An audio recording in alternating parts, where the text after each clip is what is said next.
یرمیہ 49واں باب۔ بنی امون کی بابت خداوند یوں فرماتا ہے کہ کیا اسرائیل کے بیٹے نہیں ہیں؟ کیا اس کا کوئی وارث نہیں؟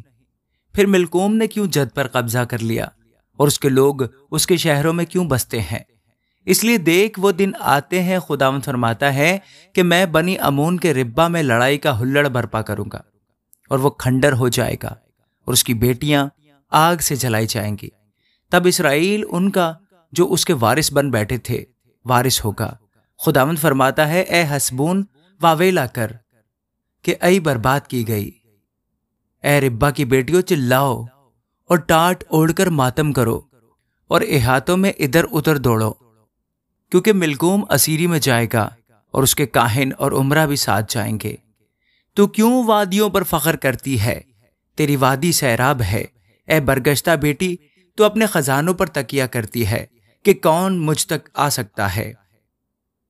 دیکھ، خداوند رب الافواج فرماتا ہے، میں تیرے سب ارد گرد والوں کا خوف تجھ پر غالب کروں گا اور تجھ میں سے ہر ایک آگے ہانکا جائے گا، اور کوئی نہ ہوگا جو آوارہ پھرنے والوں کو جمع کرے، مگر اس کے بعد میں بنی امون کو اسیری سے واپس لاؤں گا، خداوند فرماتا ہے۔ ادوم کی بابت رب الافواج یوں فرماتا ہے کہ کیا تیمان میں خرد مطلق نہ رہی؟ کیا عاقلوں کی مصلحت جاتی رہی؟ کیا ان کی عقل اڑ گئی؟ اے دودان کے باشندوں، بھاگو، لوٹو اور نشیبوں میں جا بسو، کیونکہ میں انتقام کے وقت اس پر عیساؤ کی سی مصیبت لاؤں گا۔ اگر انگور توڑنے والے تیرے پاس آئیں تو کیا کچھ دانے باقی نہ چھوڑیں گے؟ یا اگر رات کو چور آئیں تو کیا وہ حسب خواہش ہی نہ توڑیں گے؟ پر میں عیساؤ کو بالکل ننگا کروں گا، اس کے پوشیدہ مکانوں کو بے پردہ کر دوں گا کہ وہ چھپ نہ سکے۔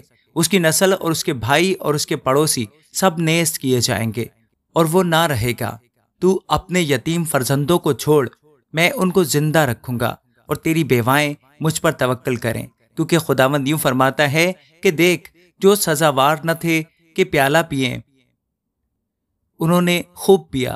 کیا تو بے سزا چھوٹ جائے گا؟ تو بے سزا نہ چھوٹے گا، بلکہ یقیناً اس میں سے پیے گا، کیونکہ میں نے اپنی ذات کی قسم کھائی ہے۔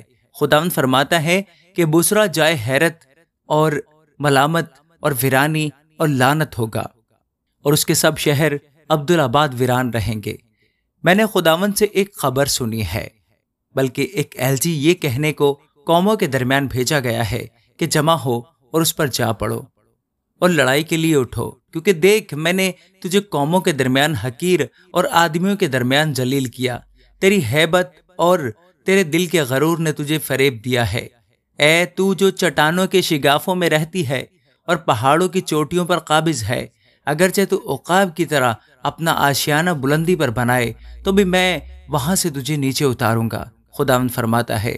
اور ادوم بھی جائے حیرت ہوگا، ہر ایک جو ادھر سے گزرے گا حیران ہوگا اور اس کی سب آفتوں کے سبب سے سسکارے گا، جس طرح سدوم اور عمورہ اور ان کے آس پاس کے شہر غارت ہو گئے، اسی طرح اس میں بھی نہ کوئی آدمی بسے گا، نہ آدم زاد وہاں سکونت کرے گا۔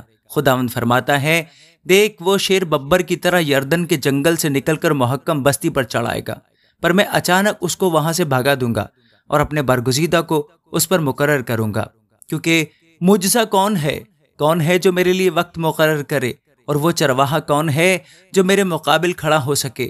بس خداوند کی مصلحت کو جو اس نے ادوم کے خلاف ٹھہرائی ہے، اور اس کے ارادہ کو جو اس نے تیمان کے باشندوں کے خلاف کیا ہے، سنو، ان کے گلہ کے سب سے چھوٹوں کو بھی گھسیٹ لے جائیں گے، یقیناً ان کا مسکن بھی ان کے ساتھ برباد ہوگا۔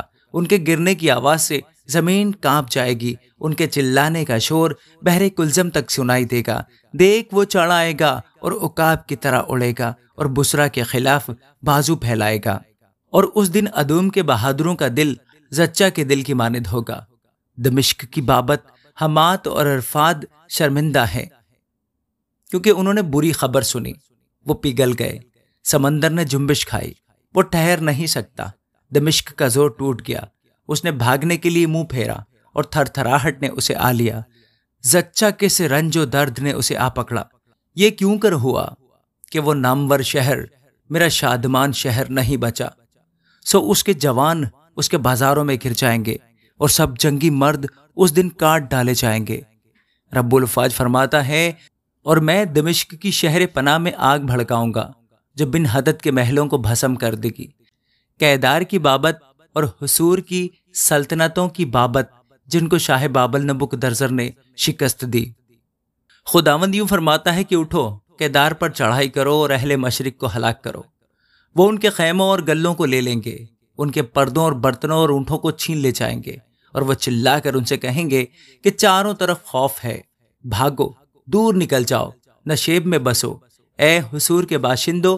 خداوند فرماتا ہے کیونکہ شاہ بابل نبوکدنضر نے تمہاری مخالفت میں مشورت کی اور تمہارے خلاف ارادہ کیا ہے۔ خداوند فرماتا ہے اٹھو، اس آسودہ قوم پر جو بے فکر رہتی ہے، جس کے نہ کیواڑے ہیں نہ اڑبنگے اور اکیلی ہے، چڑھائی کرو۔ اور ان کے اونٹ غنیمت کے لیے ہوں گے اور ان کے چوپایوں کی کثرت لوٹ کے لیے، اور میں ان لوگوں کو جو گاؤ دم داڑھی رکھتے ہیں ہر طرف ہوا میں پراگندہ کروں گا، اور میں ان پر ہر طرف سے آفت لاؤں گا، خداوند فرماتا ہے۔ اور حصور گیدڑوں کا مقام ہمیشہ کا ویرانہ ہوگا، نہ کوئی آدمی وہاں بسے گا اور نہ کوئی آدم زاد اس میں سکونت کرے گا۔ خداوند کا کلام جو شاہ یہودا صدقیہ کی سلطنت کے شروع میں اعلان کی بابت یرمیہ نبی پر نازل ہوا کہ رب الافات یوں فرماتا ہے کہ دیکھ، میں اعلام کی کمان ان کی بڑی توانائی کو توڑ ڈالوں گا، اور چاروں ہواؤں کو آسمان کے چاروں کونوں سے اعلام پر لاؤں گا، اور ان چاروں ہواؤں کی طرف ان کو پراگندہ کروں گا، اور کوئی ایسی قوم نہ ہوگی جس تک اعلام کے جلاوطن نہ پہنچے، کیونکہ میں اعلام کو ان کے مخالفوں اور جانی دشمنوں کے آگے ہراساں کروں گا، اور ان پر ایک بلا یعنی قہر شدید کو نازل کروں گا۔ خداوند فرماتا ہے اور تلوار کو ان کے پیچھے لگا دوں گا، یہاں تک کہ ان کو نابود کر ڈالوں گا، اور میں اپنا تخت اعلام میں رکھوں گا اور وہاں سے بادشاہ اور عمرہ کو نابود کروں گا، خداوند فرماتا ہے۔ پر آخری دنوں میں یوں ہوگا کہ میں اعلام کو اسیری سے واپس لاؤں گا، خداوند فرماتا ہے۔ آمین۔